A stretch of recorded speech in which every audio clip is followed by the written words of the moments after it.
नमस्कार प्रिय मित्रों, स्वागत है आप सभी का आपके अपने YouTube चैनल एनवीरा एजुकेशन पर। मैं महेंद्र बंजारा आज आप लोगों के लिए एनटीपीसी और डी ग्रुप के आए हुए महत्वपूर्ण प्रश्नों और आने वाले महत्वपूर्ण प्रश्नों की भी बात करूंगा और इस वीडियो के माध्यम से आपको बहुत ही शानदार आज महत्वपूर्ण मैथमेटिक्स के प्रश्न मिलने वाले हैं। तो अच्छे से पूरा वीडियो देखिएगा और अपने मित्रों तक इसे जरूर शेयर करिएगा। और बहुत जल्द ही रीजनिंग के भी महत्वपूर्ण प्रश्न और जनरल साइंस के भी महत्वपूर्ण प्रश्न हमारे चैनल के माध्यम से आपको मिलने वाले हैं। तो कंटिन्यू साथ में जुड़े रहें और आपकी जो तैयारी है एनटीपीसी और डी ग्रुप से रिलेटेड वो अच्छे से जारी रखें और इसी प्रकार आप जैसे पढ़ाई कर रहे हैं उसे कंटिन्यू करते रहें। तो आज अपन शुरू कर रहे हैं और जो प्रश्न मैं ले रहा हूं वो काफ़ी बार आए हुए प्रश्न भी हैं, तो अच्छे से उन प्रश्नों को देखिएगा।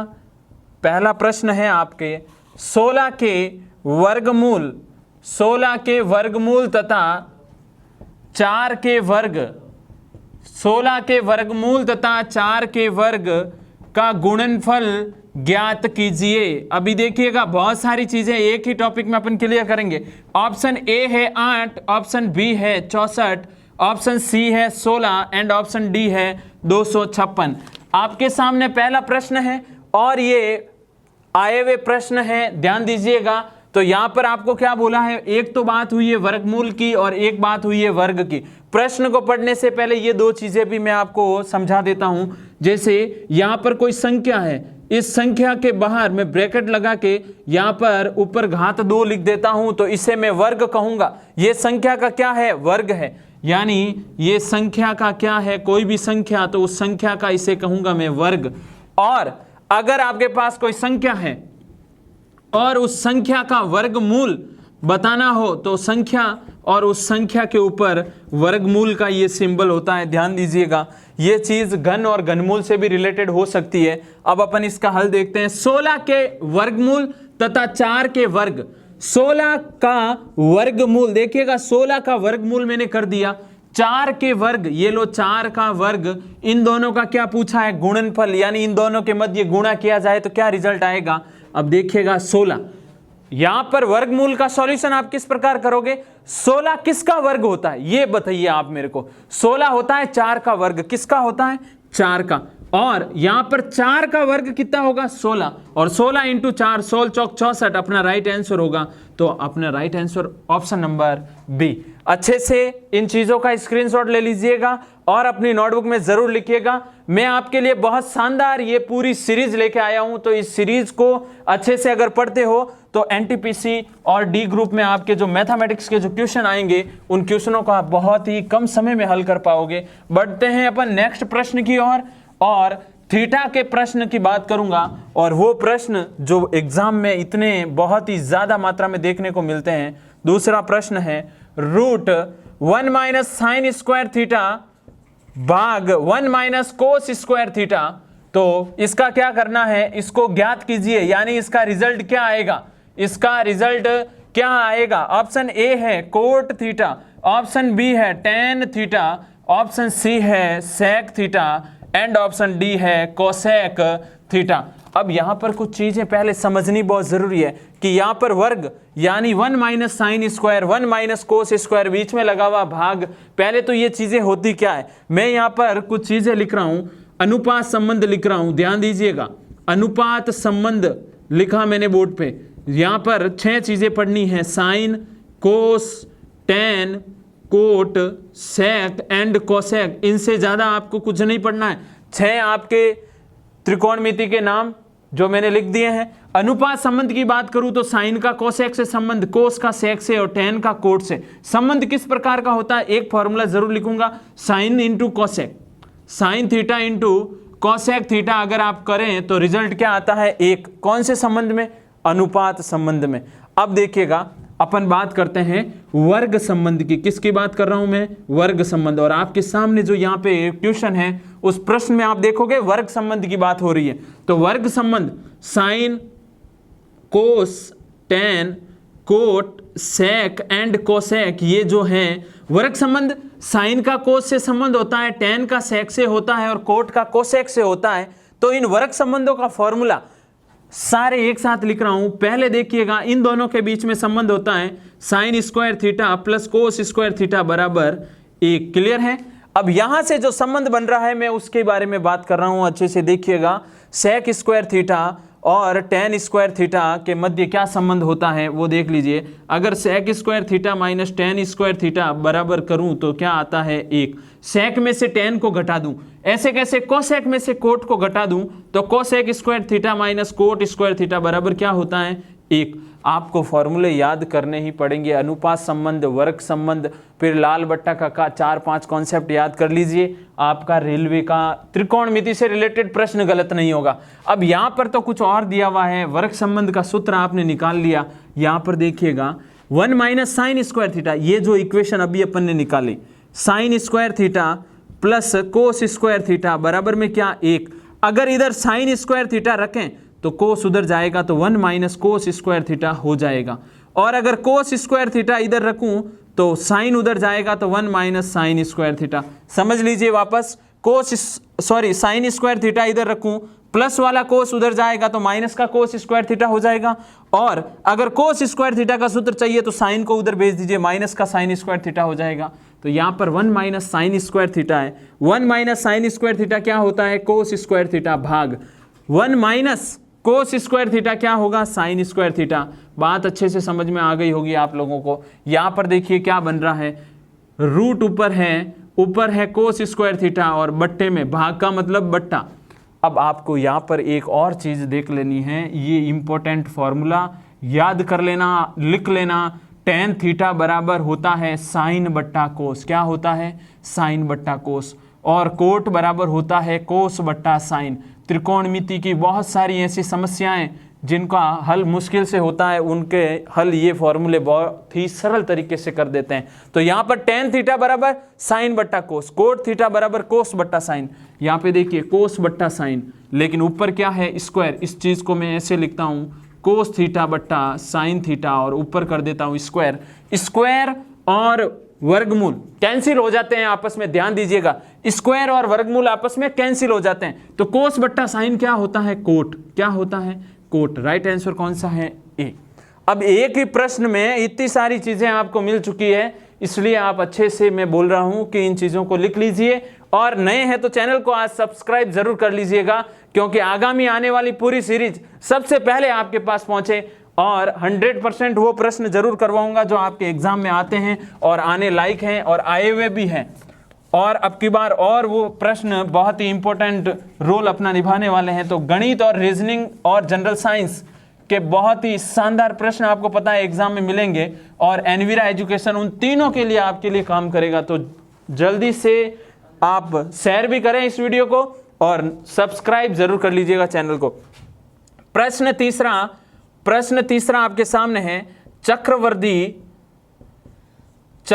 ब्याज 8%, चक्रवर्ती ब्याज 8% की वार्षिक दर से, चक्रवर्ती ब्याज 8% की वार्षिक दर से निवेश किए गए 37,500 रुपए डेढ़ वर्ष में कितने, डेढ़ वर्ष में यानी 1 वर्ष और 6 माह ऊपर, डेढ़ वर्ष में कितने हो जाएंगे। ध्यान दीजिएगा, डेढ़ वर्ष में कितने हो जाएंगे, जबकि ब्याज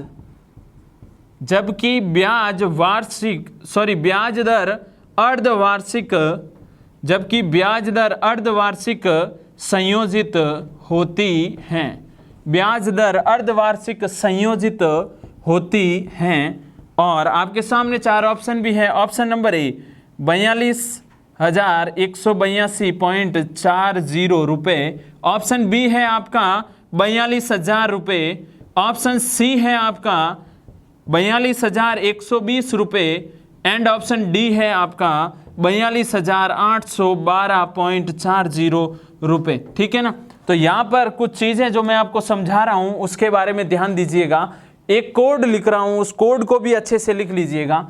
ब्याज 2 वर्ष की कैलकुलेशन, 3 वर्ष की कैलकुलेशन और 4 वर्ष की। अभी आपको समझा दूंगा ये क्या चीजें लिख रहा हूं अच्छे से। पहले इन यहां तक का ही आपके लेवल है, एग्जाम में यहां तक के ही क्वेश्चन आते हैं, 2 वर्ष 3 वर्ष या 4 वर्ष जब चक्रवर्ती ब्याज की बात होती है। 21, 331, 46, 41, ठीक है ना, ये कोड आपको ध्यान रखना है। 2 वर्ष की बात हो 21, 3 वर्ष की बात हो 331, 4 वर्ष की बात हो 46, 41।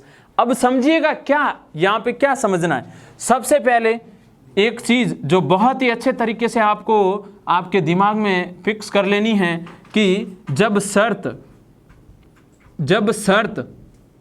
दर, देखें जब दर और शर्त इन दोनों के मध्य क्या संबंध है, वो चीजें पहले बहुत जरूरी है समझनी, और शर्त के अकॉर्डिंग दर और समय में क्या परिवर्तन होगा वो भी चीजें समझनी है। तो जब शर्त आपके पास वार्षिक हो, शर्त क्या हो, वार्षिक, अगर शर्त आपको अर्धवार्षिक दे दे ब्याज की, या फिर वो शर्त दे दे त्रैमासिक, अब देखिए इस स्थिति में दर क्या होगी, वार्षिक हो तो दर आर ही रहेगी, समय टी का टी ही रहेगा, ध्यान दे दीजिएगा। जब अर्धवार्षिक स्थिति हो तो अर्धवार्षिक स्थिति होने पर आपके लिए दर है जो आधी हो जाएगी और समय 2 गुना हो जाएगा। ये चीजें मैं किस लिए समझा रहा हूं, ये और कैसे आपको ये चीजें करनी है। एक वर्ष में 12 माह होते हैं और 12 माह में अगर 6-6 महीनों के ग्रुप बनाऊं तो 2 वर्ष काउंटिंग में आ सकते हैं, दर आधी हो जाएगी 6-6 माह के अकॉर्डिंग।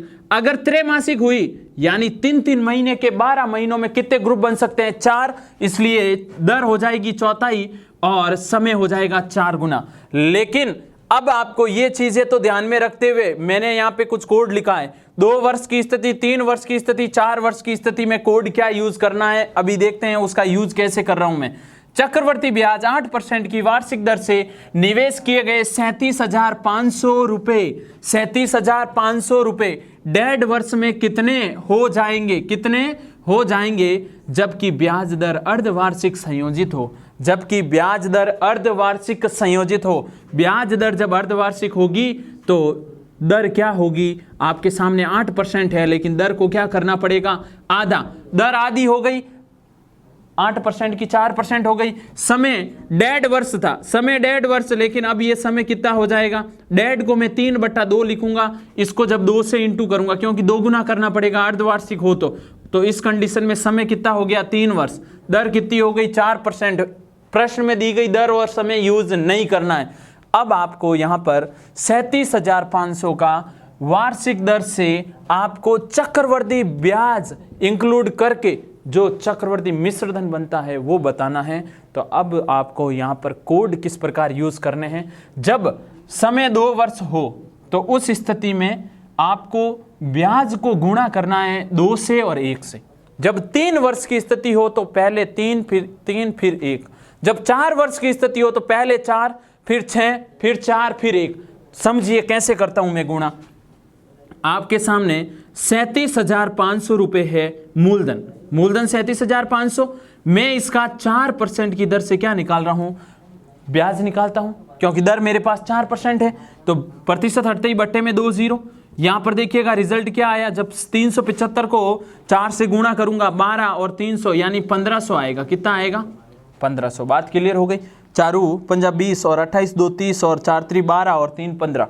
ये इसको मैं पहले वाले ब्याज को 3 से गुणा करूंगा और मेरे पास टोटल ब्याज कितना 4500। कितना आ गया 4500। अब आगे शुरुआती जो ब्याज आया ये कितना आया 1500। इसको फिर 4% से निकालूं तो कितना आएगा 15 चौका 60 और 60 को फिर गुणा किससे करूंगा 3 से, तो परिणाम में क्या आएगा 180। समझ में आ रही बात। चक्रवर्ती ब्याज में ब्याज के ऊपर ब्याज लगता है, ये शॉर्ट से शॉर्ट मेथड जिससे आप कम टाइम में अपना प्रश्न हल कर पाओगे। अब आपको 60 रुपए का 4% से फिर निकालना पड़ेगा। 0 से 0 6 चौक 24 बट्टे में 10 यानी 2.4। इसको 1 से इंटू करूंगा तो 2.4 ही रहेगा। क्लियर है। अब आपको टोटल ब्याज काउंट करना है 4,500, 180 और ये 2.4, तो कितना हो गया टोटल वो देखते हैं। 4 बचा है, 2 और 8 हो, 8 का 8, 5 और 1 6, 4,682.40। ये है चक्रवर्ती ब्याज, ओनली फॉर ब्याज है। अब मैं चक्रवर्ती मिश्रधन निकालता हूं। चक्रवर्ती मिश्रधन निकालने के लिए 37,500 उसके अंदर ये ब्याज जोड़ देते हैं। कितना 4682.4। रिजल्ट क्या आएगा 4, 2, 8, 1, 12 और 4 42, 182। ये आपका राइट आंसर कौन सा हो गया? Option number A. यहां पर एक प्रश्न था, लेकिन उस प्रश्न में 5-6 प्रश्न आप अगर एग्जाम में इससे रिलेटेड आ गए तो अब आप गलत मत करना। आगे बढ़ते हैं और बात करते हैं अपने प्रश्न नंबर 4 की। और फिर एक त्रिकोणमिति का प्रश्न आपके सामने आ रहा है, तो अच्छे से समझ लीजिएगा किस प्रकार त्रिकोणमिति को हल करेंगे अपन। बहुत ही शानदार और सरल तरीके से, लेकिन आपको वो पूरे विधिवत तरीके से सारी चीजें लिख लेनी है। आगे आपके जो प्रश्न नंबर 4 है वो लाल बट्टा कक्का के ऊपर आधारित। देखिए, यदि कोट ए बराबर 12/5 है तो sine A plus cos A into cosec A कितना होगा? ऑप्शन ए है 12/5, ऑप्शन बी है 17/5, ऑप्शन सी है 11/5 एंड ऑप्शन डी है 2। मैं आपको जो यहां पे चीज समझा रहा हूं उसे अच्छे से समझिएगा। बहुत इंपॉर्टेंट चीज कि आप पढ़ते आए हो लाल बट्टा कक्का, ये वाला कॉन्सेप्ट पढ़ते आए हो। यहां पर साइन होता है, यहां पर कोस होता है, यहां टेन, यहाँ कोट, यहाँ सेक और यहाँ कोसेक। यानी साइन थीटा का फॉर्मूला लंब बट्टा कर्ण होता है, कोस का फॉर्मूला आधार बट्टा कर्ण होता है, टेन का फॉर्मूला लंब बट्टा आधार होता है, कोट का फॉर्मूला आधार बट्टा लंब होता है, सेक का फॉर्मूला कर्ण बट्टा आधार और कोसेक का कर्ण बट्टा लंब। यही पढ़ा है और वही चीज मैं यहाँ पे यूज कर रहा हूं। आपको पूछा है sine A plus cos A into cosec A. अब मैं यहाँ पे फॉर्मूले लिखना चाहूंगा। साइन का फॉर्मूला क्या है? लंब बट्टा कर्ण। क्या है? लंब बट्टा कर्ण। वापस लाल बट्टा कक्का को अच्छे से चाहे तो आप समझ लीजिए, लिख लीजिएगा। ये है साइन थीटा, ये है कोस थीटा, ये है टेन थीटा, ये है कोट थीटा, ये है सेक थीटा, ये है कोसेक थीटा। साइन का हो गया लंब बट्टा कर्ण, कोस का हो गया आधार बट्टा कर्ण, जोड़ लीजिए, इंटू कोसेक का क्या है? Sine cos tan cot sec cosec. Cosec का कर्ण बट्टा लंब क्या है?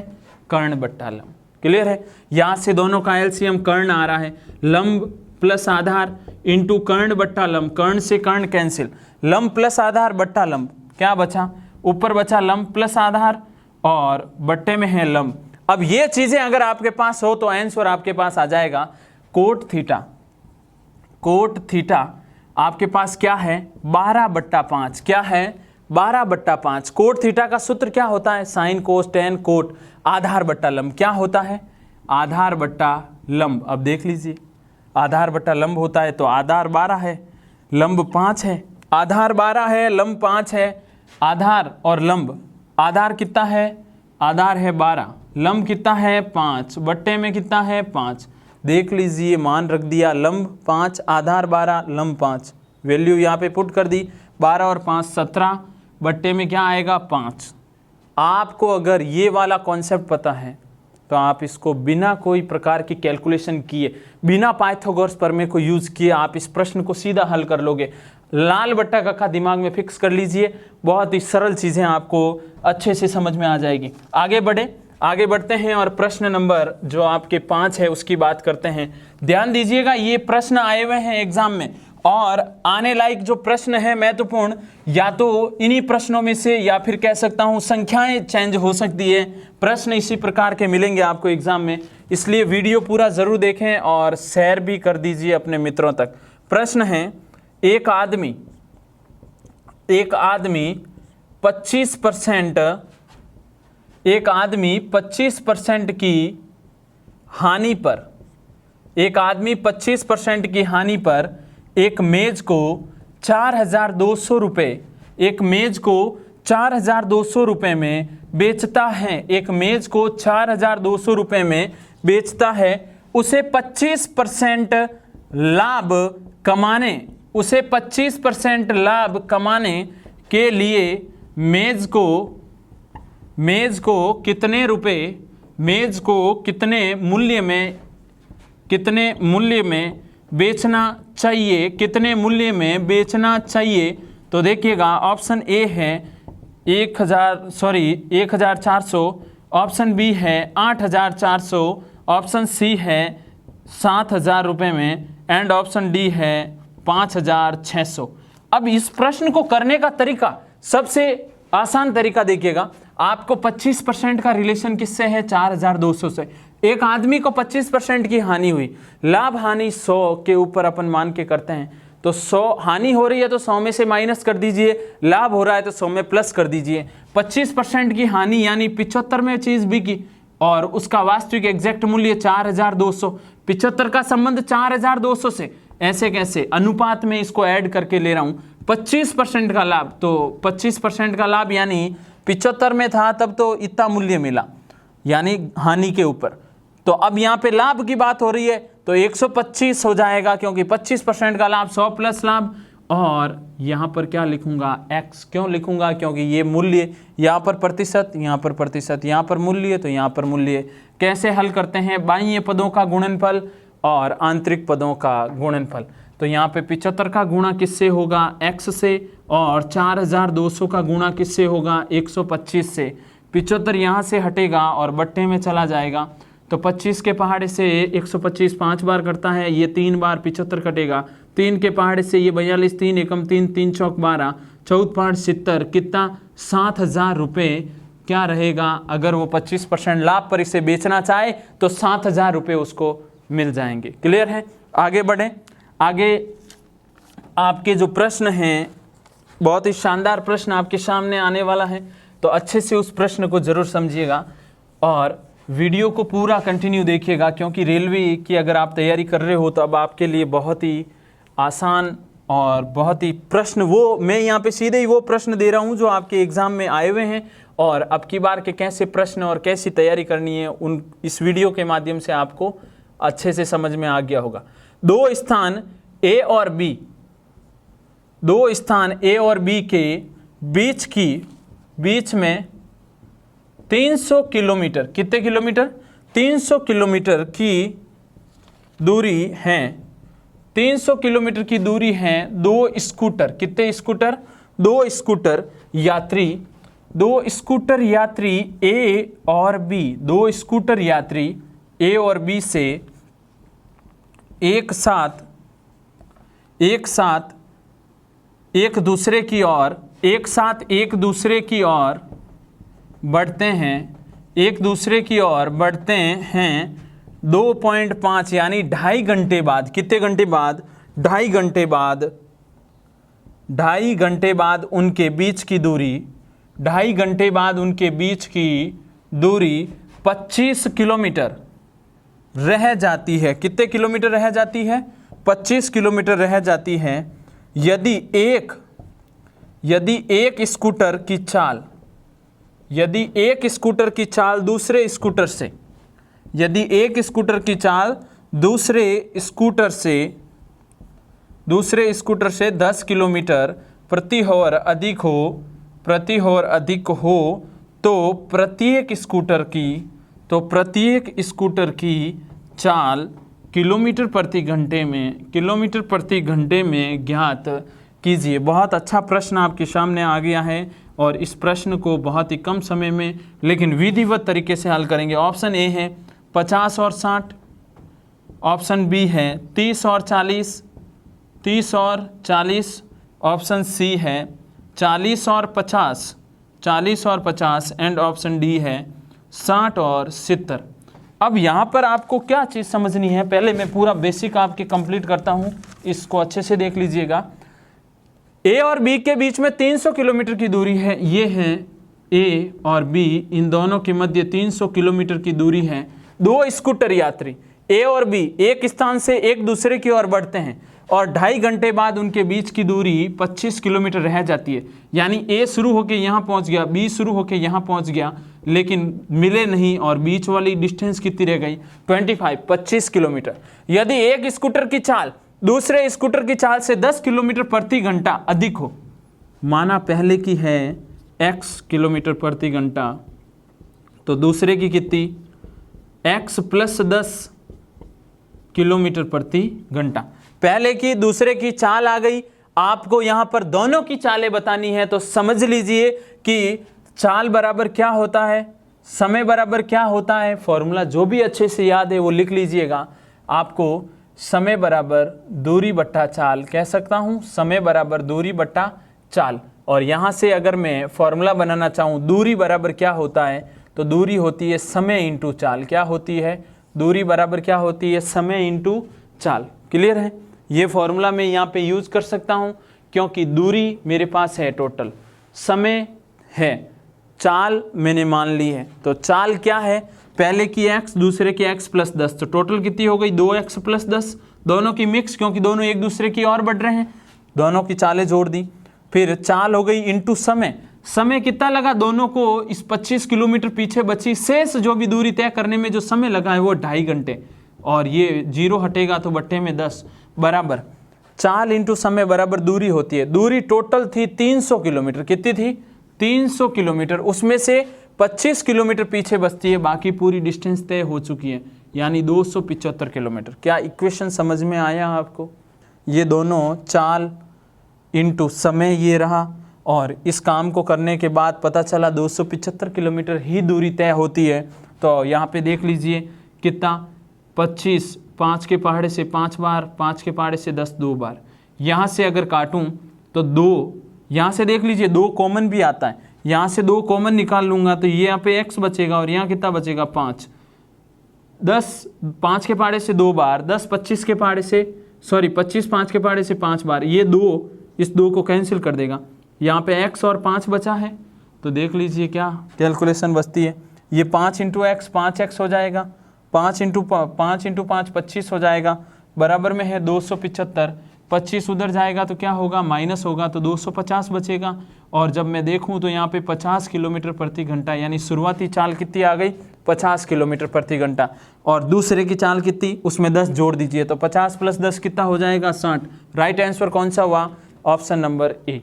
क्लियर है, इन प्रश्नों को अच्छे से ध्यान दीजिएगा, करने का तरीका भी समझ लीजिएगा क्योंकि एग्जाम की दृष्टि से बहुत ही ज़्यादा महत्वपूर्ण प्रश्न है। आगे बढ़ते हैं नेक्स्ट प्रश्न की ओर। तो देखिए आगे बढ़ते हैं प्रश्न नंबर 7 की ओर, और अच्छे से देखिएगा 7वां प्रश्न जो है आपके बहुत ही शानदार प्रश्न, पूरे ही बहुत ही अच्छे प्रश्न हैं, और इस पूरी वीडियो सीरीज में इसी प्रकार के शानदार प्रश्न आपको मिलेंगे।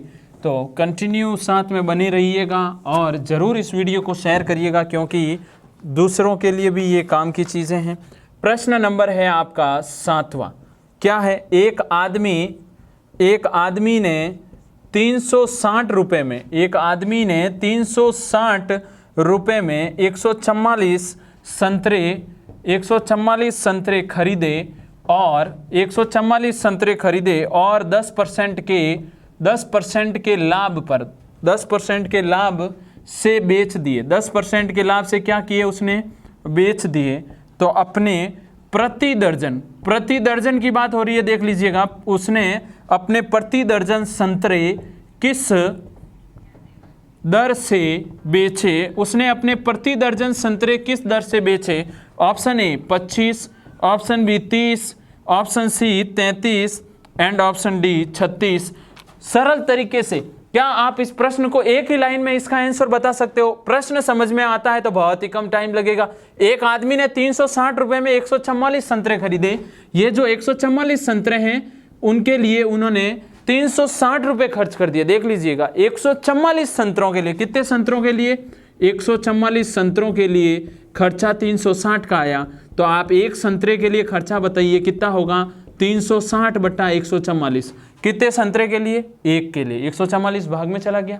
अब 10% के लाभ पर इन्हें बेचा जा रहा है, 10% का लाभ यानी लाभ प्लस होता है 100 में, 110 बट्टा 100 कर रहा हूं, और प्रति दर्जन संतरे यानी आपको टोटल 12 संतरों की कैलकुलेशन करनी है। बात खत्म हो गई इस पूरी लाइन में, एक संतरे का मूल्य, उसके ऊपर 10% का लाभ और इंटू कर लिया 12 से, तो एक दर्जन में 12 संतरे होते हैं। 12 से 144 12 बार करता है, 12 से 360 30 बार, 0 से ये 0 कैंसिल हो गया, इस 0 से ये 0 कैंसिल हो गया, 11 या 33। राइट आंसर कौन सा हो गया, ऑप्शन नंबर सी।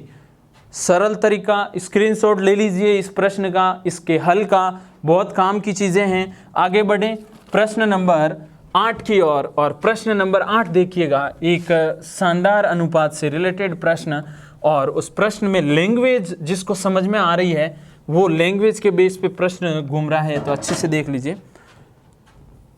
8वां प्रश्न है कि ए की लंबाई बी की लंबाई ए की लंबाई बी की लंबाई का 5/8 है, 5/8 है, तो बी की लंबाई है, तो बी की लंबाई से ए की लंबाई, बी की लंबाई से ए की लंबाई का अनुपात कितना होगा, का अनुपात कितना होगा।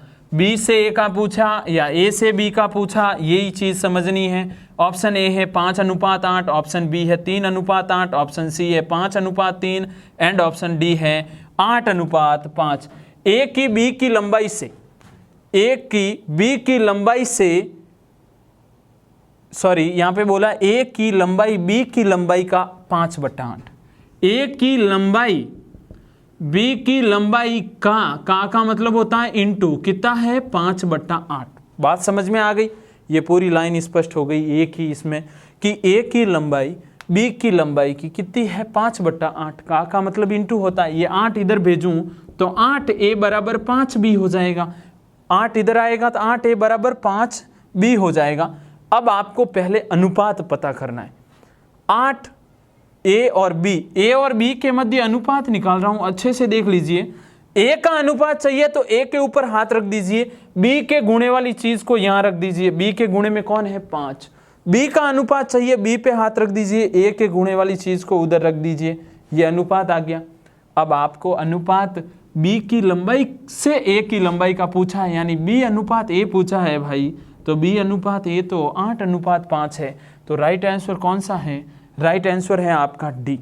अच्छे से बात क्लियर होनी चाहिए, आपको बी की लंबाई से ए की लंबाई का अनुपात पूछा है, न कि ए से बी का। क्लियर है ना। आगे बढ़ रहा हूं और बात करते हैं 90 प्रश्न की। ध्यान दे दीजिएगा, प्रश्न आए हुए हैं एग्जाम में और आने की पुनः संभावना तो 100% है, लेकिन अंक संख्याएं जरूर चेंज हो सकती है। प्रश्न नंबर 9 क्या है, दो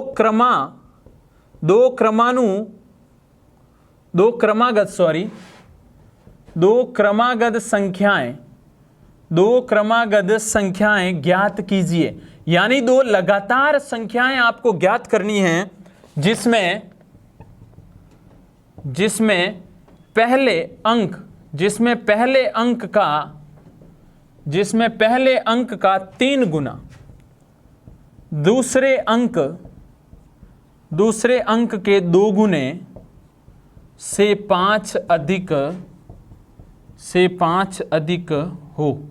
ऑप्शन ए है 5 और 6, ऑप्शन बी है 6 और 7, ऑप्शन सी है 7 और 8, ऑप्शन डी है 9 और 10। अच्छे से प्रश्न का पूरा कॉन्सेप्ट समझिएगा। आपको क्या बोला गया है, दो क्रमागत संख्याएं ज्ञात करनी है, दो लगातार संख्याएं। पहली अगर x है तो दूसरी क्या होगी x + 1। क्रमागत की बात हो रही है ना, दो कंटिन्यू, जिसमें पहले अंक का 2 गुना, पहले अंक का 3 गुना, पहली क्या मानी 3, इसका कितना गुना 3 गुना, यानी 3 गुना, यानी 3 से गुणा कर दीजिए।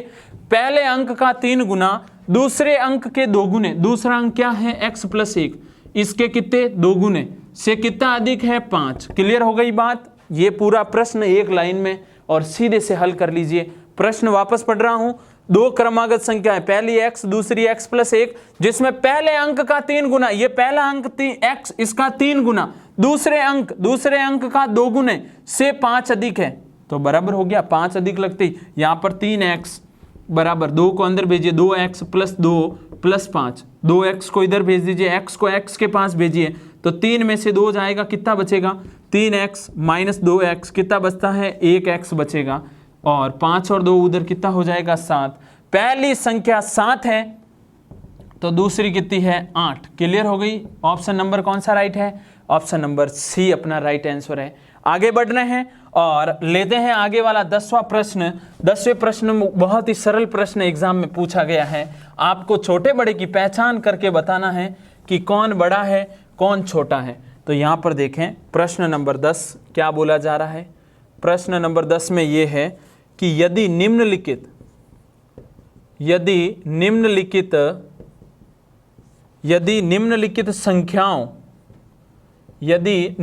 संख्याओं को घटते क्रम में रखा जाए तो उनमें से बीच में कौन सी संख्या होगी, और आपके सामने ऑप्शन देते हैं। ऑप्शन ए है 4456, ऑप्शन बी है 4465, ऑप्शन सी है 4565 एंड ऑप्शन डी है 4655। क्योंकि संख्याएं भी है 4 4 5 6 4 4 6 5 4 6 5 5 और 4 6 6 5 4 5 6 5। अब आपको इस प्रश्न में करना क्या है, सबसे पहले तो आपको घटते क्रम में अरेंज करना है। दो चीजें लिख देता हूं, आरोही क्रम, कौन सा क्रम, आरोही क्रम और एक अवरोही क्रम। क्या होता है आरोही और क्या होता है अवरोही, ध्यान दे दीजिएगा। आरोही क्रम का मतलब होता है छोटे से बड़ा, छोटे से बड़ा। आरोही क्रम छोटे से बड़ा, अवरोही क्रम बड़े से छोटा। दोनों चीजें अच्छे से लिख लीजिए अपनी नोटबुक में। निम्नलिखित संख्याओं को घटते क्रम में लिखना है।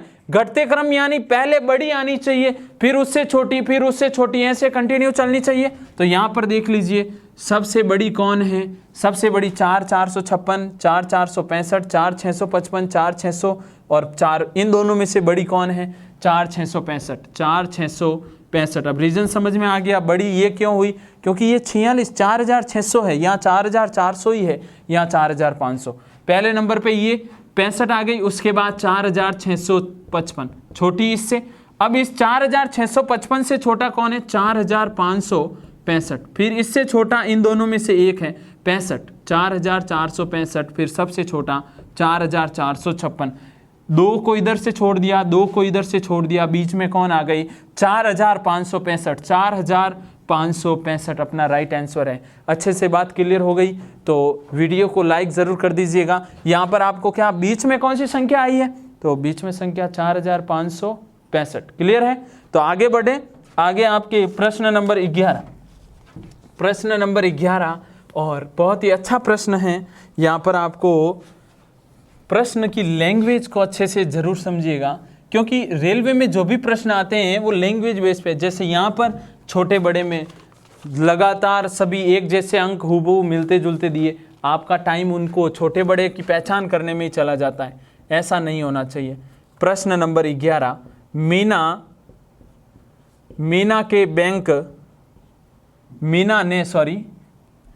मीना ने बैंक से 2,75,000 रुपये 2,75,000 रुपये का कार लोन लिया। उसने 8% की वार्षिक दर से, देख लीजिए यहाँ पर दर वार्षिक है, उसने 8% वार्षिक दर से ब्याज का भुगतान किया। ब्याज, उसका ब्याज भी देना पड़ेगा और मूल चीज भी देनी पड़ेगी। भुगतान किया और 3 वर्ष में पूरा भुगतान उसने कर दिया। 3 वर्ष में उसने अपना पूरा भुगतान कर दिया। तो आपको यहाँ पे देखिए, भुगतान करते समय अंतिम स्टेज में उसने अपना पुराना स्कूटर तथा उसने भुगतान करते समय उसने अपना पुराना स्कूटर तथा 3,35,000 रुपये बैंक को चुका दिए, अदा किए। तो अब आपको क्या बोला गया है, तो स्कूटर का कुल मूल्य बताइए। बात स्कूटर की आ गई, बैंक से लोन कार के लिए और पूछा स्कूटर का मूल्य 60,000 रुपये, ऑप्शन बी 6,000 रुपये, ऑप्शन सी 66,000 रुपये, ऑप्शन डी 6,600 रुपये। अब देखिए यहाँ पर उसने टोटल धन कितना 2,75,000 लिया और 8% की वार्षिक दर से ब्याज का भुगतान किया और 3 वर्ष में पूरा भुगतान उसने कर दिया। कितने वर्ष में? 3 वर्ष में। यहाँ पर 2,75,000 रुपये उसने लोन लिया है। कितने का लिया है? 2,75,000 रुपये का उसने लोन लिया है। इस बात को अच्छे से दिमाग में फिक्स कर लीजिएगा। यहाँ पर मूलधन लिख रहा हूँ, यहाँ पर लिख रहा हूँ मूलधन प्लस ब्याज, क्योंकि ये बैंक को रिटर्न करना पड़ेगा, मूलधन भी देना पड़ेगा और ब्याज भी देना पड़ेगा। लेकिन जब ये चीज़ पता चली तो अंत में उसने क्या किया? एक तो स्कूटर प्लस 3,35,000 रुपये उसने रिटर्न किए। बात समझ में आ गई? अपनी कैलकुलेशन प्रश्न के अकॉर्डिंग जब अपन इसको पढ़ेंगे और हल करेंगे तो उस कंडीशन में मूलधन और साथ में ब्याज रिटर्न करेंगे। लेकिन उसने तो स्कूटर और इतना पैसा दिया, पहले तो मूलधन है कितना? 2,75,000 इतना ही है, प्लस ब्याज। ब्याज क्या होता है? मूलधन इंटू समय कितना है? वार्षिक दर से 3 वर्ष, समय इंटू दर कितनी है? 8, बट्टे में क्या लिख दूं? 100। 2 0 से 2 0 कैंसिल हो गए। बराबर में जो चीज़ लिखी हुई है स्कूटर प्लस 3,35,000, इसको ऐसे ऐसे रखते हैं। इसकी कैलकुलेशन करें 2,75,000 प्लस ये कितना हो जाएगा? 8 3 24। 24 का गुणा आपको करना किससे है? 2750 से। किसका गुणा करना है? 24 का। 0 20 28 और 2 30, 4 2 8 और 3 11, 0 10 7 दूनी 14 और 1 15, 4 और 1 5, 0 0 0 6 और 6 कितना हो गया? 66,000। बराबर में क्या है? Scooter plus 3,35,000। क्लियर है? अब आपको यहाँ पे स्कूटर का मूल्य निकालना है, तो देखो टोटल कितना हो गया? ये हो गया 75, इसमें ऐड करता हूँ तो 3 0 के 3 0 6 और 11 और 7 और 7 14 और ये 3,41,000। उसको इधर भेजते हैं तो माइनस 3,35,000 बराबर स्कूटर का मूल्य आ चुका है। तो कितना है? स्कूटर का मूल्य 6,000 रुपये। कितना है? कैसे पता चला? 3,41 में से 3,35 को ही तो माइनस करना है।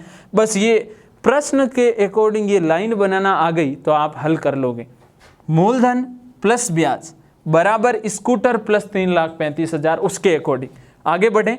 आगे बढ़ते हैं और बात करते हैं आपका 12वां प्रश्न जो कैसा आया है। बहुत इजी प्रश्न आए हुए हैं और इन इजी प्रश्नों को अपन भी कम टाइम में ही कोशिश करके हल करने का पूरा प्रयास कर रहे हैं। तो अच्छे से आप साथ में जुड़े रहें और वीडियो को पूरा देखें। प्रश्न है 12वां, प्रश्न नंबर 12 क्या है कि एक 7 भुजा वाली बहुभुज आकृति, एक 7 भुजा वाली बहुभुज आकृति, बहुत ही सिंपल सा प्रश्न आया है, क्या कहलाती है? यानी एक ऐसी आकृति जिसकी 7 भुजाएं हो। ऑप्शन ए है उसे नवभुज कहा जाएगा, उसे षष्ठभुज कहा जाएगा, और ऑप्शन सी है उसे सप्तभुज बोला जाएगा, या ऑप्शन डी है उसे अष्टभुज बोला जाएगा। तो सिंपल सी बात है, भुजाएं 7 है तो नवभुज तो बोले, अब नवभुज तो उसे नहीं कहेंगे ना, षष्ठभुज भी नहीं कहेंगे, कहेंगे क्या? सप्तभुज। जितनी भुजाएं उसके अकॉर्डिंग उसका नाम तय कर लीजिएगा। आगे बढ़े प्रश्न नंबर 13। प्रश्न नंबर 13 देखिए किस प्रकार का आया हुआ है, तो उसे भी देख लीजिए और उसके अंदर कुछ बेसिक चीज़ें भी आपके सामने लिखूंगा। किसी समकोण समकक्ष त्रिभुज, किसी समकोण समकक्ष त्रिभुज के 2 बराबर, अब देखिएगा यहाँ पे प्रश्न में काफ़ी बार यहाँ पे यही कन्फ्यूजन होता है, 2 बराबर क्षेत्र का माप कितना होगा? 2 बराबर क्षेत्र का माप कितना होता है? दोनों का बराबर क्षेत्रों का माप। Option A 30 degree, option B 45 degree, option C 60 degree and option D 90 degree. आपको इस प्रश्न में बोला जा रहा है कि एक समकोण त्रिभुज और उसके जो 2 शेष बराबर हैं कोण, उन दोनों का माप कितना कितना होगा। तो आपको भी पता है कि त्रिभुज के तीनों कोणों का योग कितना होता है? त्रिभुज के तीनों कोणों का योग, त्रिभुज के तीनों कोणों का योग कितना होता है? 180 डिग्री। कितना होता है? 180। अब 180 में से ये एक 90 का, 2 बाकी समान है, ये ले लीजिए तो 90 x और x 2x बराबर 180, 90 उधर जाएगा तो 180 में से 90 गया, 90 ही बचेगा, तो x बराबर कितना आ गया 45, यानी प्रत्येक कोण कितने डिग्री का होगा 45 45 का हो जाएगा। कितने डिग्री का होगा 45 45, एक 90 का, बाकी अन्य दो 45 45 के टोटल मिला के 180 हो जाएंगे। आगे बढ़े, 14वां प्रश्न आपके सामने आने वाला है तो अच्छे से देखिएगा। ये पाइप, नल और टंकी उससे रिलेटेड प्रश्न हैं, तो इसको अच्छे से देखिएगा और हल करने का तरीका इंपॉर्टेंट है वो देखना है आपको। प्रश्न नंबर 14 क्या है, एक टैंक दो नल x तथा y, एक टैंक है, उस टैंक के लिए दो नल है x तथा y द्वारा क्रमशः 5 घंटे तथा 10 घंटे, 5 घंटे तथा 10 घंटे में भरा जा सकता है।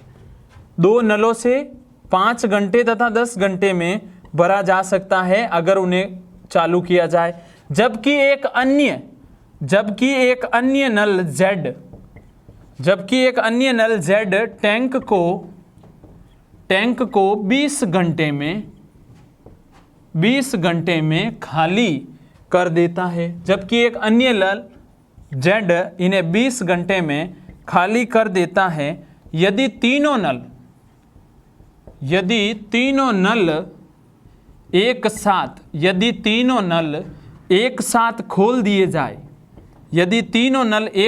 खोल दिए जाए, तो इस टैंक को कितने घंटों में भरा जा सकता है। अब देखो, दो तो भर रहे हैं, एक खाली करने का काम कर रहा है और ये कह रहा है कि टंकी को भरना है, तो कैसे होगा काम आगे देखेंगे सॉल्यूशन। तो करना कुछ नहीं है, आपको जो भर रहा है उसके लिए प्लस यूज करें, जो खाली कर रहा है उसके लिए माइनस यूज कर लीजिएगा। यहां पर देखो, दो ही नल हैं x तथा y क्रमशः 5 घंटे और 10 घंटे में टंकी को भरते हैं। तो ये x नल और ये दूसरा नल है y, ये आपके 5 घंटे, यहाँ पे प्लस लगा रहा हूं, ये भरने का काम करता है, और दूसरा 10 घंटे, ये भी किसका काम करता है, भरने का। क्लियर है? आगे देखिए, ये भर रहा है, फिर बात की जा रही है जबकि एक अन्य नल Z टैंक को 20 घंटे में खाली कर देता है। यहां पे लिख रहा हूं नल Z, ये माइनस कितने 20 घंटे में। क्लियर हो गई बात? X 5 घंटे में भर रहा है, Y 10 घंटे में भर रहा है, जबकि एक अन्य नल Z है जो 20 घंटे में क्या कर देता है, खाली कर देता है। तो आपको पूछा जा रहा, तीनों नल अगर एक साथ खोल दिए जाए तो इस टैंक को कितने घंटे में वो भरेंगे। तो करना कुछ नहीं है, तीनों का एलसीएम लीजिए, कितना आ रहा है 20, 5 से ये 4, 2 और 1, टोटल मात्रा जल की ये हो गई। और ये एक एक्स नल इतना भरता है 1 घंटे में, वाई नल इतना भरता है और जेड इतना भरता है। ये प्लस है, ये प्लस है और ये माइनस है। क्यों? क्योंकि ये दोनों तो भर रहे हैं, ये खाली कर रहा है। तो टोटल 20 लीटर, 4 और 2 6 भर रहा है और 1 खाली कर रहा है। तो ऐसे देखा जाए तो 1 घंटे में 5 लीटर ही जल आएगा, क्योंकि 4 और प्लस 2 6 लीटर तो भरने, 2 नल भर रहे हैं, 1 खाली भी तो कर रहा है, 1 इकाई। तो यहाँ पे 5 से इसे काटूंगा तो टोटल कितने घंटे, 4 घंटे में इस टैंक को क्या कर दिया जाएगा, पूरा भर दिया जाएगा। बात समझ में आ गई? केवल कितने, 4 घंटे की कैलकुलेशन में ये पूरा नल तीनों एक साथ खोलने पर टैंक भर जाएगा। अच्छे से स्क्रीनशॉट लेके, ये 20 लसप है तीनों का। आगे बढ़ें, 15वां प्रश्न देखिएगा। एग्जाम में ऐसे भी प्रश्न एग्जाम में आते हैं कभी कभी, तो उन प्रश्नों को भी हल करने का तरीका जरूर देखिएगा। क्या है प्रश्न कि आपको कुछ चीजें घटानी हैं, 96.40 प्राप्त करने के लिए, 96.40 प्राप्त करने के लिए 107.03 में से कितना घटाना चाहिए, कितना घटाना चाहिए। और ऑप्शन है आपके सामने, ऑप्शन ए है 1.63, ऑप्शन बी है 10.63, ऑप्शन सी है 10.53 या ऑप्शन डी है 9.63। करना कुछ नहीं है, इन दोनों का अंतर निकाल दीजिए, आपका उत्तर आ जाएगा। क्योंकि 96.40 प्राप्त करने के लिए इसमें से कुछ घटाना है, तो 107.03 में से अगर ये घटाऊं तो रिजल्ट आ जाएगा। अब आपको यहाँ पर ध्यान रखना है कि दशमलव के बाद कैसे कैलकुलेशन की जाती है। दशमलव के बाद जैसे ये दशमलव है, यहाँ पे ये लिखा हुआ, इसे 0.3 पढ़ा जाता है। अगर इसे 3 0, तो ये वास्तविकता में 3 ही कहलाता है, 3 0 नहीं कहा जाता। क्लियर है ना? 3 में से 0 3, यहाँ पे 0 में से 4 नहीं जाते, 1 उधार, 10 - 4 6, 6 में से 6 0, 10 में से 1, 10 में से 9 1, यानी 10.63 आपका राइट आंसर होगा प्रश्न नंबर 15 का।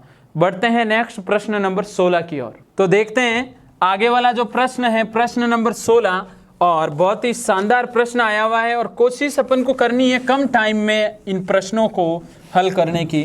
पहले प्रश्न लिख रहा हूं, अच्छे से देख लीजिए कि आपको प्रश्न नंबर 16 में ये है कि वर्तमान में राम अपने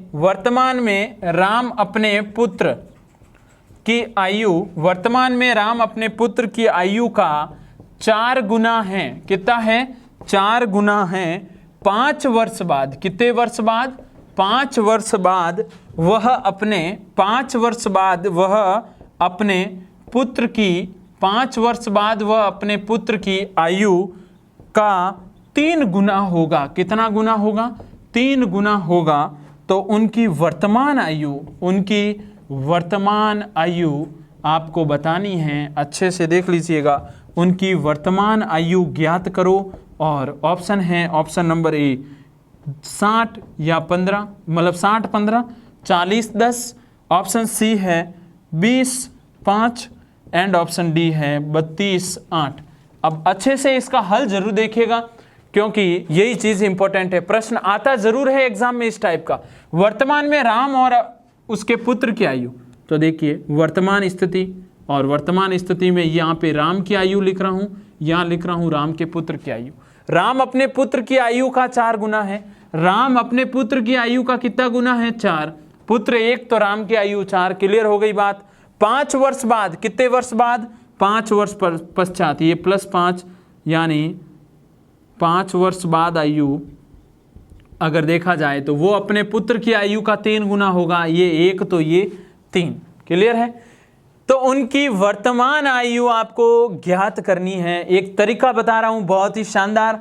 आपको पहले इन दोनों का अंतर देखना है, वर्तमान का अंतर और 5 वर्ष के बाद का अंतर। इन दोनों के मध्य का अंतर कितना है? 3 का। कितने का अंतर है? यहाँ लिख रहा हूं, अंतर कितने का है? 3 का। यहाँ पे अंतर कितने का है? यहाँ पर है अंतर 2 का। कितने का है? 2 का। अब आपको करना कुछ नहीं है, इस 2 को यहाँ गुणा करना है और इस 3 को यहाँ पे अंतर ये क्रॉस में गुणा। तो यहाँ पे कितना होगा? 8। यहाँ पे कितना होगा? 2। यहाँ पे कितना होगा? 9। यहाँ पे कितना होगा? 3। इससे क्या हुआ? 8 से 9 हो गया। पहले 8 था, अब 9 हो गया। पहले पुत्र 2 था, अब 3 हो गया। कितने? दोनों तरफ समान यूनिट का अंतर आ गया, यानी 1 इकाई। ये 1 इकाई किसके बराबर हुई? थोड़ा सा कॉमन सेंस, 1 इकाई बराबर 5 वर्ष हो गई ना, क्योंकि 5 वर्ष का गैप है ना। इसका मतलब आपको किसकी वर्तमान आयु पूछी है, तो वर्तमान आयु ये 8 है और ये 5 है। तो 5 इंटू जब 8 करूंगा तो कितना होगा? 40। और 5 इंटू जब 2 करूंगा तो कितना होगा? 10। ऑप्शन नंबर कौन सा राइट है? Option number B.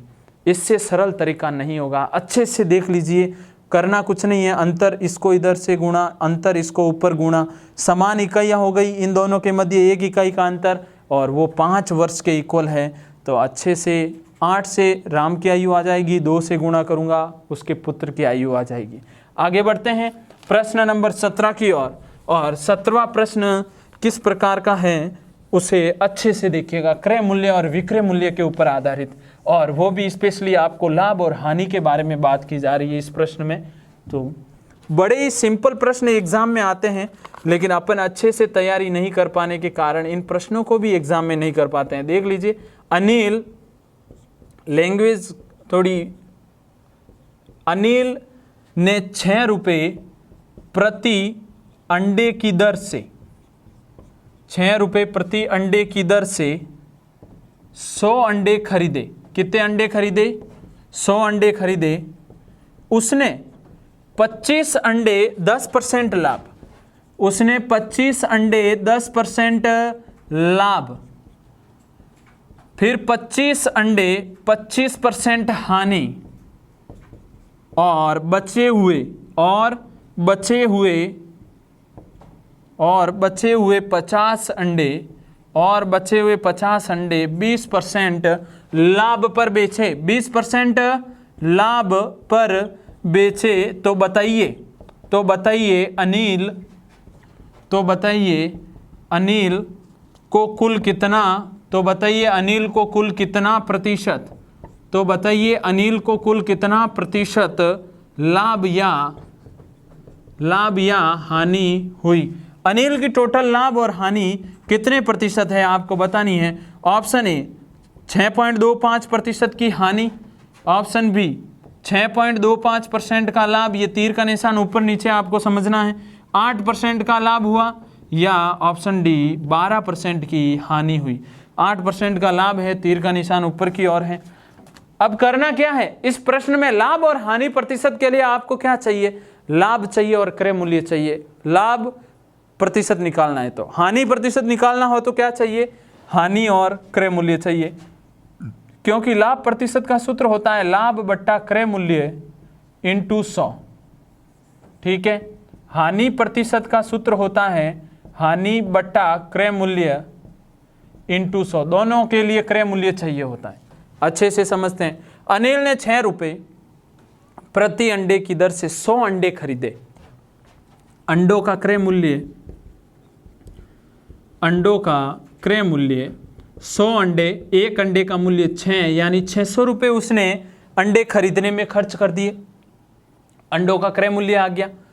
उसने 25 अंडे 10% लाभ पर, अब मैं विक्रय मूल्य निकाल रहा हूं, अच्छे से देख लीजिएगा। उसने 25 अंडे 10% लाभ, 25 पे 10% लाभ यानी 110/100, फिर 25 अंडे, ये लो, और 25 अंडे 25% हानि यानी 75/100, और बचे हुए अंडे 25 25 50, टोटल 100 अंडे वो खरीदता है, तो पीछे 50 अंडे और वो 20% लाभ यानी 120/100। अब वापस समझ लीजिए विक्रय मूल्य 25 अंडे 10% लाभ, 100 + 10, ये कैलकुलेशन 25 अंडों का रिजल्ट आ गया। 25 अंडे हानि पर 75/100, 50 अंडे 20% लाभ 120/100। करना क्या है आपको, 25 चौके 100, यहाँ पर क्या बचा, 4 के पहाड़े से ये कितनी बार कटता है, 4 के पहाड़े से 4 दूनी 8, पीछे कितना बचेगा 3, 7 चौक 28, पीछे कितना बचेगा। आपको यहाँ पर क्या निकालने हैं, यहाँ पर निकालने पड़ेंगे आपको विक्रय मूल्य निकालना है, और 25 अंडे 110% के लाभ पर बेचा जा रहा है, तो वो लाभ के अकॉर्डिंग मैं कैलकुलेट कर रहा हूँ। 25 चौकू 100, और 4 के पहाड़े से जब मैंने इसको काटा तो 4 दूनी 8, पीछे कितना बचेगा 3, 7 चौक 28 हो जाएगा। कितना हो जाएगा, 7 चौक 28। यहाँ पर ध्यान दे दीजिएगा, एक चीज़ अपन कुछ मिस कर रहे हैं। क्या चीज़, वापस अच्छे से समझिए कि 25 अंडे और इन 25 अंडों को अपन ने केवल अंडों के रूप में लिखा है, इनका मूल्य नहीं निकाला है। 25 अंडों का मूल्य यानी क्रय मूल्य कितना, 150 रुपये है ना, 25 छंग 150 होता है। ऐसे कैसे यहाँ पर भी क्रय मूल्य कितना होगा, 150, तभी तो विक्रय मूल्य आएगा। 50 का कितना होगा, 300। एग्जैक्ट क्रय मूल्य तो ये था, नुकसान या हानि लाभ जो भी हुआ है वो बाद की बात है। अब देखिएगा, ये गलती नहीं करनी है।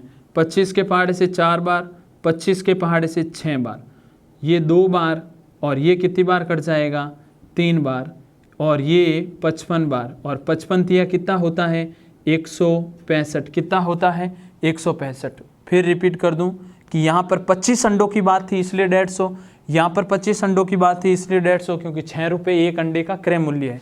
ऐसे कैसे यहाँ पर 25 के पहाड़े से 3 बार, 25 चौकू 100, और ये 150, और इसको काटते हैं तो कितना होगा, 150 इंटू 3, 15 30 और 45, 450 बट्टे में 4, और ये 2 0 से 2 0 कैंसिल, बार तिया कितना हो जाएगा, 36, 360 रुपये।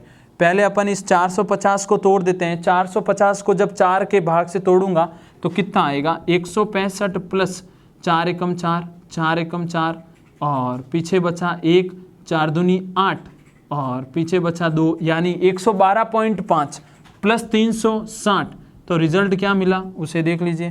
360, 112 और 165, 360 प्लस 112 प्लस 165 और ये 5 पॉइंट ऊपर है, तो 0.5 6 और 5 और 2 कितना होगा 7, 6 और 6 12 और 1 13, 4 5 6 637। तो सामने चीज़ दिख रही है, 600 में खरीदा और 637 में बेच दिया, 600 में बेचा 600 में खरीदा और 637 में बेच दिया, तो कितने का लाभ हुआ 37.5, ये 0.5 भी ऊपर है। लाभ किसके ऊपर हुआ 600 पे, इंटू करूंगा 100 से, तो 2 0 से 2 0 कैंसिल। ये बात समझ में आ गई होगी कि इसको 100 से गुणा क्यों किया, क्रय मूल्य क्यों लिखा, क्योंकि लाभ हो रहा है 37.5 का और बट्टे में आएगा क्रय मूल्य। तो यहाँ से देखा जाए तो 6 के पहाड़े से जब इसे काटूंगा, 6 छंग 36, पीछे कितना बचा 1, 6 दूनी 12, 6 पंजे 30 और 6.12% का क्या 6.25% का क्या हो जाएगा लाभ हो जाएगा। तो प्रश्न में लैंग्वेज दी हुई है, इस लैंग्वेज वाले प्रश्न को हल करने के लिए नॉर्मल सा क्रय मूल्य और विक्रय मूल्य शुरुआती स्टेज का प्रश्न है, लेकिन ये चीज़ें ज़रूरी है। 150 300 यहाँ पे सीधा 25 या 50 वो मत कर दीजिएगा। आगे बढ़ें 18वें प्रश्न की ओर, और देखिए 18वां प्रश्न औसत से रिलेटेड हैं।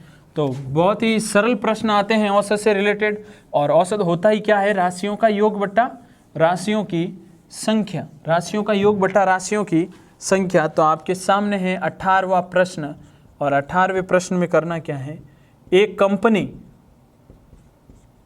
कंपनी में 10 कर्मचारियों, एक कंपनी है, उस कंपनी में 10 कर्मचारियों को प्रति कर्मचारी 36,200 रुपये और 15 कर्मचारियों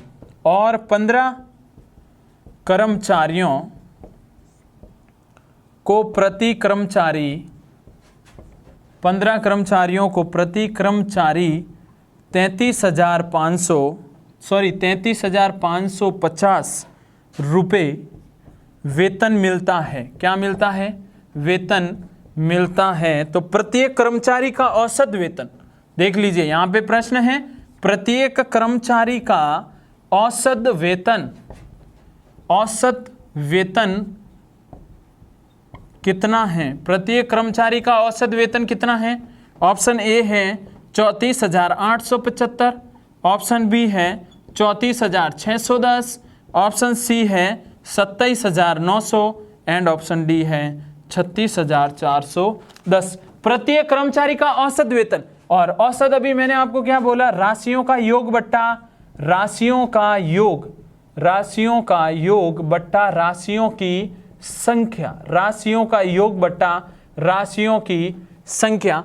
यहां पर 10 कर्मचारी और प्रति कर्मचारी वेतन 36,200, ये 10 इंटू 36,200 प्लस देख लीजिए पूरा मैं वेतन निकाल रहा हूं पहले, 15 कर्मचारी और उनका वेतन 33,550 बट्टे में, ये तो हो गया टोटल राशियों का योग। और राशियां कितनी है 10 और 15 कितनी होती है 25 ही होती है।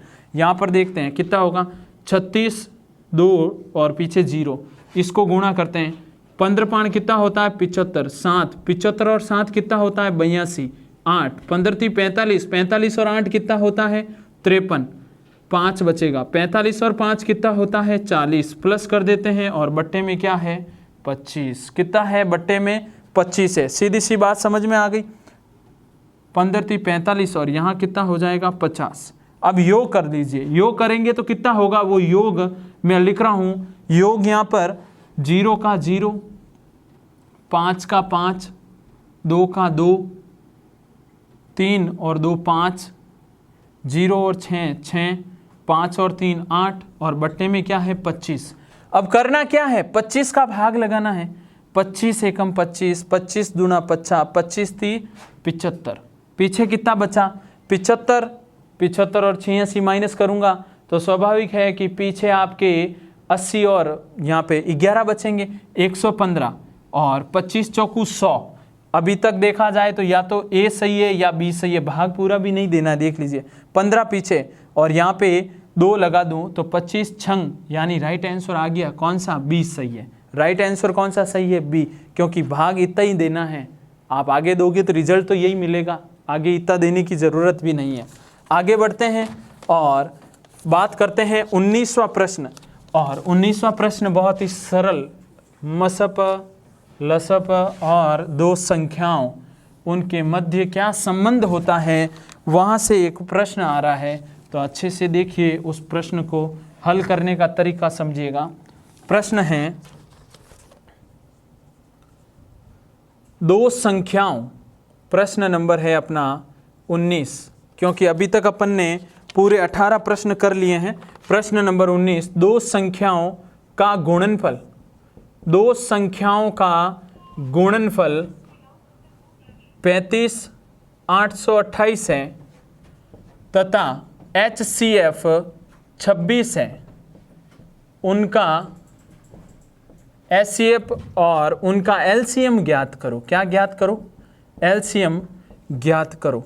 और एक साथ ही प्रश्न नंबर 20 भी मैं लिख रहा हूँ, अच्छे से देख लीजिएगा। यदि a² - b² भाग a + b बराबर 25 है तो a - b ज्ञात करो। इसके ऑप्शन है 93 17 88, ऑप्शन बी है आपका 689, ऑप्शन सी है 13 78 और ऑप्शन डी है 3 5 8 3। इसका ऑप्शन ए है 15, ऑप्शन बी है 18, ऑप्शन सी है 25 एंड ऑप्शन डी है 30। अच्छे से समझिएगा, ये दोनों प्रश्न एक साथ ही कर रहे हैं अपन, लेकिन दो संख्याओं का गुणनफल ये दिया हुआ है।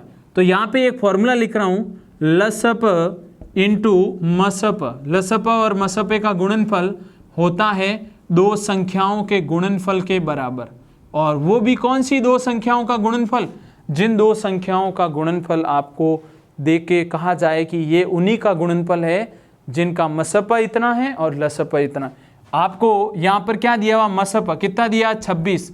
लसपा मान लेते हैं x और दोनों का गुणनफल 35,828। इस 26 को गुणे से हटा के उधर भेजूंगा, भाग में चला जाएगा। 26 एकम 26 और बात खत्म हो गई। भाग आगे नहीं देना है, क्योंकि इसमें 9, इसमें 6, इसमें 1, इसमें 3। 100% राइट ऑप्शन कौन सा है? सी। देखिए, देख लीजिए, 26 एकम 26, 30 35 यानी 8 बचेगा। और 26 का पहाड़ा जब 3 बार बोलूँ तो कितना आता है? 78। 78 पीछे कितना बचता है? 10, 102। कितना हो जाएगा? 102। और 26 तिया, सॉरी यहाँ पर 26 एकम 26, पीछे 6 और 5, सॉरी 4 और 5 9 होगा। 98। 26 का पहाड़ा जब 3 बार बोले जाएगा तो 78 हो जाएगा। पीछे कितना बचेगा? 20। 202 होगा, क्योंकि 2 आगे लगेगा।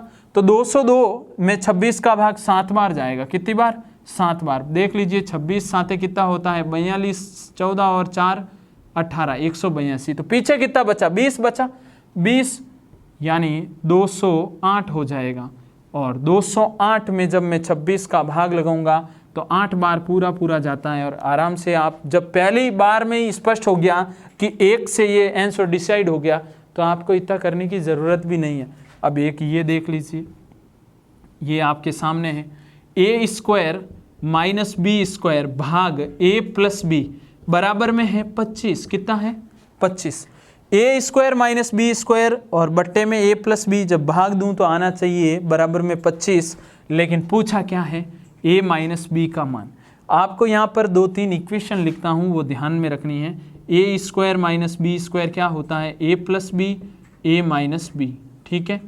a + b का होल स्क्वायर क्या होता है? a² + b² + 2ab।